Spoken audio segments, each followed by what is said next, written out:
This is Sports 225 with Lee Feinswag. Sports 225 with Lee Feinswag is Baton Rouge's longest running and best television show. Who would have believed that? My best friend, Lee Feinswag, look at the Christmas. Sports 225 is brought to you by BREC. Remember, it all starts at BREC. Now, your host, Lee Feinswag. Well, good evening. It's Sports 225. Later on the show, Tiger Rag editor Cody Worsham will join me. But first, we're going to devote the first segment to BREC, an important part of our community, and Superintendent Carolyn McKnight, who I try to get her to come on at least once a year and catch up with things. And how are you? I'm great, and thanks for having us. Your job is just ridiculous. Everything that it's so all-encompassing of where we live. It is, but it's about serving. It's about looking into the future, looking out for the people and the best interests of the community today and into the future. That's what it's really about. No doubt. So let me ask you something nobody's ever asked you about. What's new with the zoo? Okay. We are looking to build a brand new, state-of-the-art, never seen in Baton Rouge before zoo. We know that we don't have enough money in our budget to do the type of zoo that we need to have here and that the people in this community deserve. And how much does a zoo cost?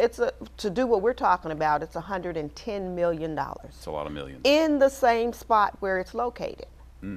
So it's not about so much about moving, it's about money to get it done. Right. We know that it would be a lot more successful and sustainable in a place where there's heavy traffic, there's a lot of visibility, you have a lot of traffic going up and down I-10, I-12, those type of locations versus out of sight, out of mind, on a back country, rural road out where people are living in a residential area. We want to bring the zoo into a really highly visible area, similar to what we did with the Knock Knock Children's Museum we just opened. Which is pretty cool, right over there by the University of It Lakes. is a blockbuster for sure. Obviously, the biggest challenge always is money and keeping up with everything. But from an athletic sense, since this is a sports show, what's on the forefront for BREC, and what can we look forward to in the near future and long term as far as athletics go? Well, we certainly looking to revamp some of our stadiums, such as Memorial.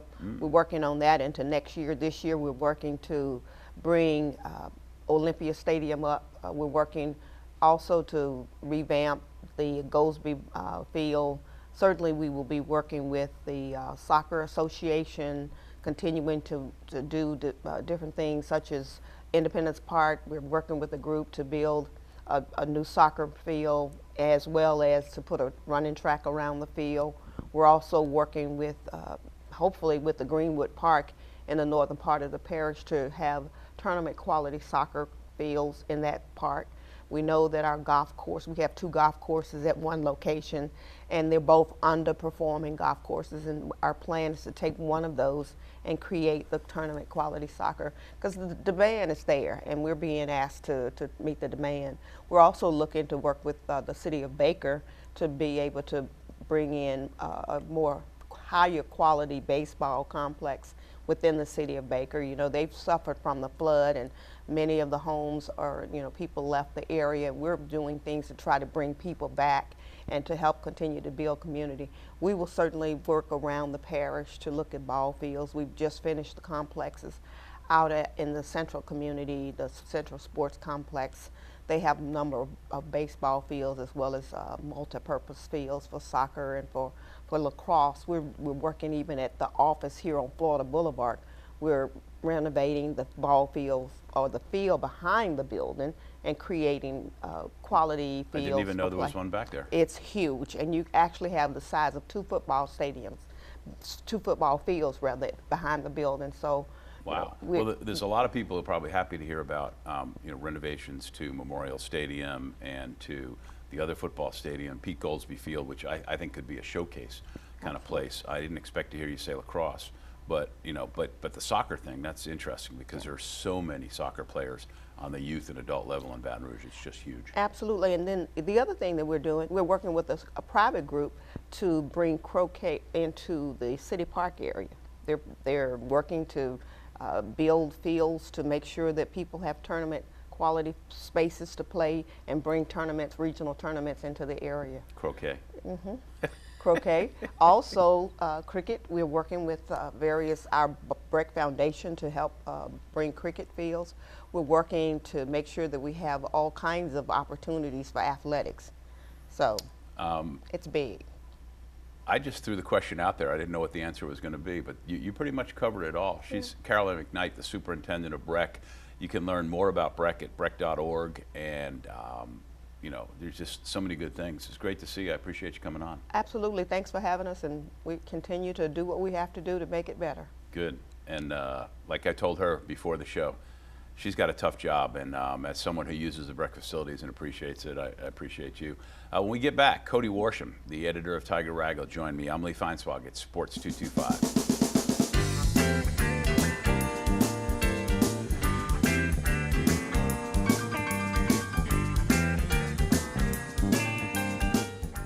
Hi, I'm Joe Martin, president of ITI Technical College, and we are so excited to have been awarded Forbes magazine's top 30 two-year technical colleges in America.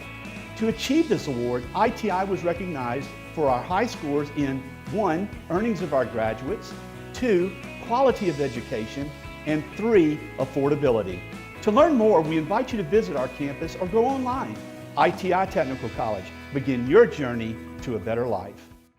All right, we're back on Sports 225. Cody Worsham is the editor of Tiger Rag again, and he's back on Sports 225. You had a little stint in the real world, didn't you? Yeah, I took about a year break, I guess. Yeah. But couldn't stay away from LSU sports. How long are you back at Tiger Rag now? About 2 years now. I think January of 15, so a little over 2 years. Yeah, so in that time you've had first your daughter, and now just 6 weeks ago, another daughter. Second daughter. Not boring in the Worsham household. No, probably a few more wrinkle lines under my eyes since the last time I was on the show. And I'm a little more well-versed in children's cartoons, particularly princess shows. Nice. But yeah, all in all, it's good. Tiger Rag at tigerrag.com is a great way to follow LSU sports, and that's pretty much what Cody does for a living, all day, every day, right? You and James Moran, who has the Twitter handle The Smartest Moran. I fear for the other Morans. Me too. Yeah, right. So a couple of football games in. Let's start there. Okay. What have you learned? Not much. They haven't really played anybody, so there's not much to learn. I think we've learned that they're capable of throwing the ball downfield against inferior opponents, for what that's worth. And back to that, though, didn't you expect BYU to be a little better? I did. I thought, well, I mean, I assumed they would be better. Look, based on their record last year, they Right. they lost 4 games by a combined total of 8 points. So I figured they would be a little bit stiffer competition, but the level of athleticism between the two teams was extreme. I mean, it was like playing a non-Power 5 opponent. I mean, the gap was so distinct there. So. Right. We haven't learned much about them. I mean, they can throw the ball against teams that aren't as good as them. There are some special teams issues. There are some penalty issues. But there's some talent, too, and there's some guys that can make plays. We touched on penalties, and obviously that's been a topic that's been battered around and talked about with Coach Ed Ogeron. But golly, that's a lot of penalties for 2 games, again, against inferior opponents. Yeah, some stupid penalties, scoring a touchdown and then getting a personal foul called for the celebration or whatever. That's not ideal. Offsides on kickoffs, not ideal. A couple, intentional grounding that probably shouldn't have happened. So it's some things that can be cleaned up. I think what I would take away from it is they had 10 in the first half against Chattanooga and then 1 in the second half. So there's at least some progress in game there, and apparently there was a feisty locker room conversation that was had. Halftime adjustments. We'll see if they can carry it over. Again, the 2 teams they've played haven't been very good, so focus can lack. Guys can make mental mistakes that aren't going to cost them in that game. It will cost you in the next game, so we'll see if if those are the kinds of things they can clean up, or if just the stakes themselves of playing in the SEC will kind of naturally sharpen some of those guys. I think part of what you're talking about goes back to the fact there's so many young players. It's a little atypical to have this many freshmen not just playing but contributing and being in big roles. Yeah, 20 true freshmen have played. It's the most in the country. That's basically a signing class for a lot of programs to bring in 25 a year. You know, you've played 80% of it at this point. And then a lot of redshirt freshmen. Greedy Williams is playing a ton at corner. He's basically a freshman. And part of that is do you know why he's called Greedy? Do you know the story behind it? Yeah. Okay. Do you? Tell me? No, I don't. Okay, I'll share it. When he was a baby, his aunt said that he would steal all the milk from all the other children. So she called him Greedy Dee. And then the mom dropped the Dee off, and so it's just Greedy. And it's just a lot more catchy than Andres. Like, Andres is a fine name, but Greedy, it's got that ring to it. Yeah, you stick around long enough and you cover enough stuff. I mean, we've had, a guy named Anthony who went by Booger, just for one.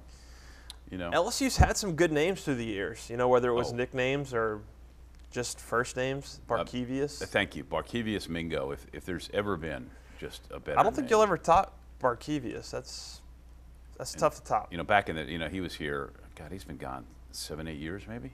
Is it that long? Yeah, Mingo was. Yeah, and I forget. Of course, there was a story. We knew the story about his name then, but I forget, and it's probably just as well. It's been a long time since Barkevius was around, so I don't remember. How did you get the name Cody?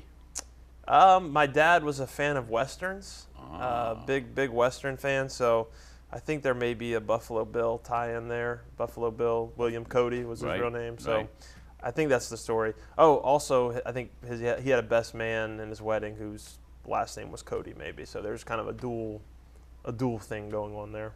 My father's first name was Harold, and his last name was Seymour. His middle name was Seymour, so he was Harold Seymour Feinswag. Now, luckily, he was like the biggest guy, but he said he got in fights over his name, and he promised that if he ever had a son, he would give him a really short, simple name to go with Feinswag. And luckily, I was Lee. All right, finish up with this about on this. The biggest question mark going into seemingly every LSU season since, I don't know, Tommy Hodson left in 1988 or something has been, what about the quarterback? Granted, against who he's played is one thing, but Danny Etling looks much more poised, much more accurate, and you can't blame him for who he's played, but you can credit him for making really nice passes at a high percentage rate. Yeah, particularly downfield. Yeah. I've been crunching the numbers on throws of 20-plus yards this year. He's 6 of 6 for 220 yards and a touchdown. Passer rating over 500. So every time they're throwing the ball downfield, they've been successful. He's really grown there. He had off-season back surgery. There's been a lot of talk about that as helping him throw the ball downfield. But I think it's just a product. I call it the Mettenberger effect because he was the most recent guy. It's his second year starting. Mettenberger went through the ringer in 2012. It struggled a little bit, but was lights out in 2013. I think that year really, really helps a guy to develop, and I think Etling's going to benefit from that this year. Having gone through the ringer last year, I think he's going to be much better this year. And a good comfort zone, obviously, with the young receivers. Yeah, that was the question mark for me on this offense, was if he had guys that could catch the ball. And so far, they've gone up and caught it. DJ Chark looks phenomenal. He looks like a first-round draft pick at receiver. So you add in guys like Drake Davis, Stephon Sullivan, who can go up and get it. Russell Gage, who's very solid. They've got some guys. Let's talk about Drake Davis when we get back. Okay. All right. He's Cody Worsham. He's the editor of Tiger Rag, which you can read at tigerrag.com. On Twitter is at Tiger Rag, I believe. Tiger_rag. Tiger_rag. Okay. I'm Lee Feinswag at Sports 225.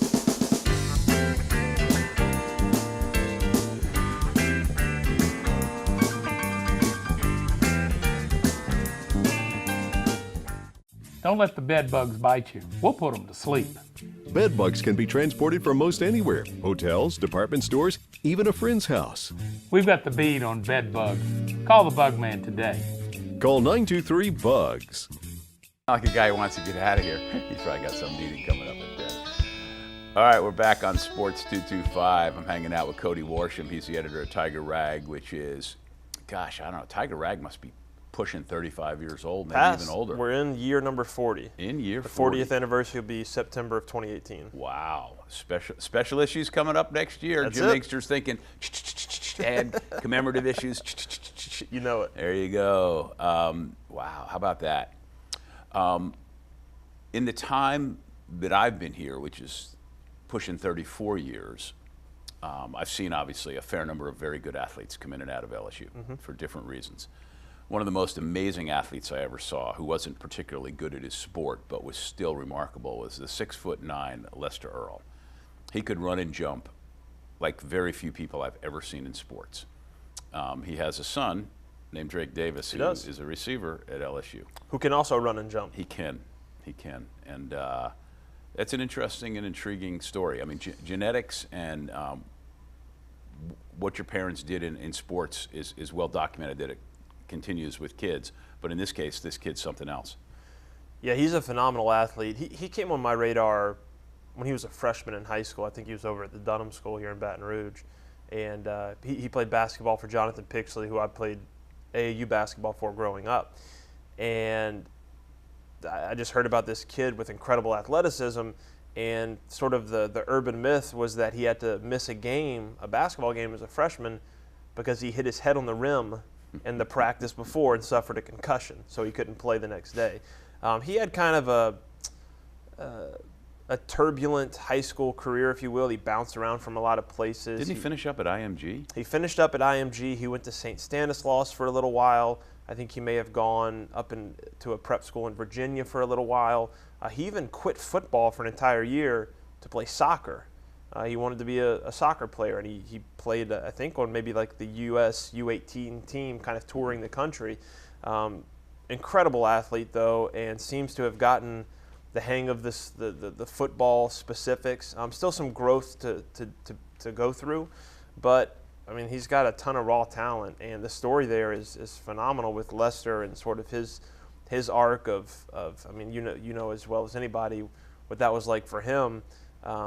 Maybe sort of a redemptive arc for him to see his son in the purple and gold. Have we seen Lester? Have there been any Lester Earl No, sightings that you know of? He's in Kansas, and I know he has another son who is a really good basketball prospect. I think maybe for 2018 as well. I don't think LSU's involved there, but I think he's in Kansas, and he's of course apologized since and written letters, I think, to the Advocate. Yeah, if you don't, just to quickly give you the story, Lester Earl was a local product, 6'9", went to Glen Oaks.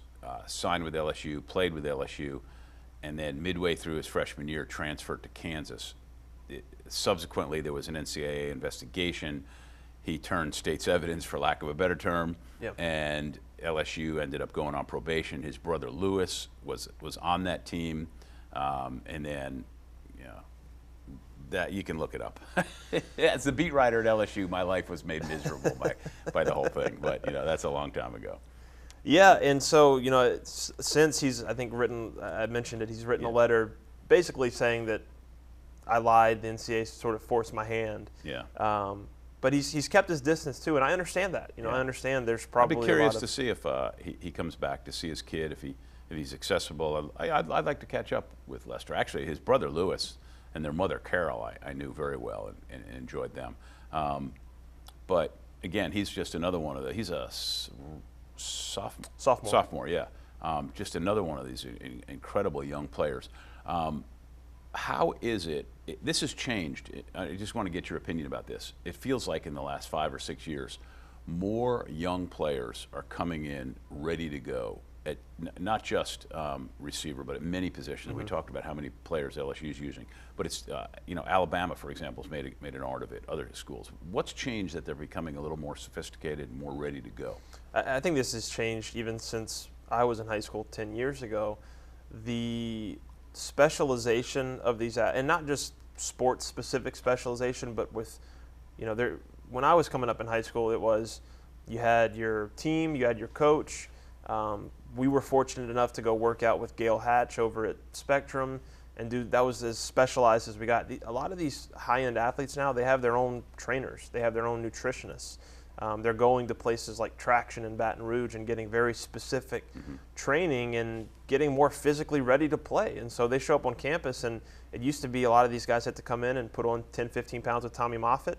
Those 10 or 15 pounds are already there, and they're ready to go once they get here. So I think it's a trend not just at LSU, but all across college football. The athletes are just showing up better and more physically developed. Yeah, and not just football, other sports as well. He's Cody Worsham. He's the editor of Tiger Rag. This show goes by quickly. So we've got one segment left, and if we don't hurry, we're not going to have much time. I'm Lee Feinswag. See that dog lover? About to unleash the terror hound on these friendly, unsuspecting canines? Well, I'm the human dislike button, and I see it too. Easy there, Cujo. Taking part in a dog socialization program at a shelter or pet store can help nip this problem in the bud.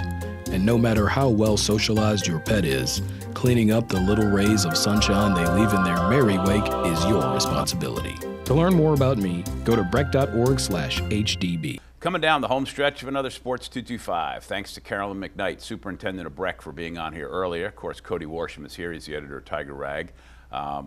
John Williams from JCW for directing. And go to sports225.com for all of our show listings on Cox 4, on CST, and we archive all the shows after that at sports225.com on the Sports 225 TV YouTube channel. There you go.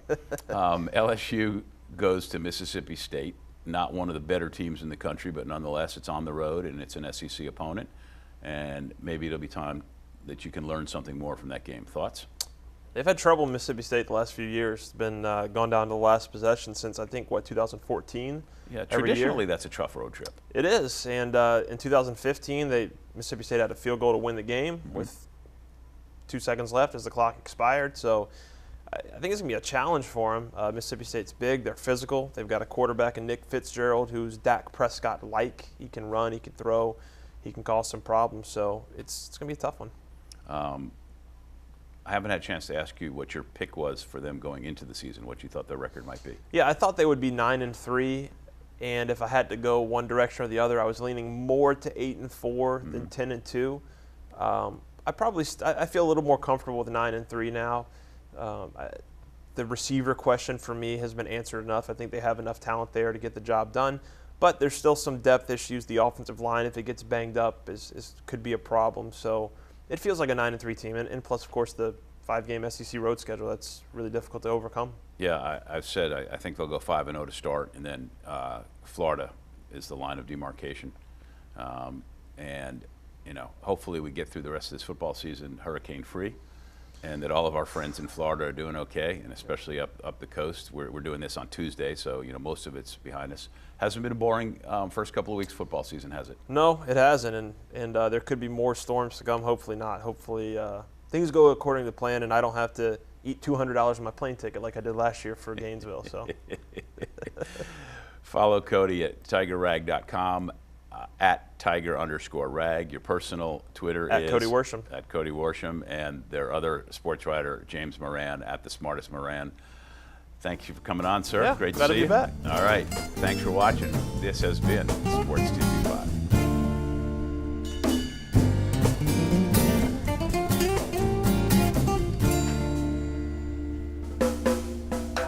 At carnival time by Baton Rouge Bay, that's the site of my story. At Spanish Town Mardi Gras, things can get blurry. See the mowers marching, prizes fill the sky. This Spanish Town Mardi Gras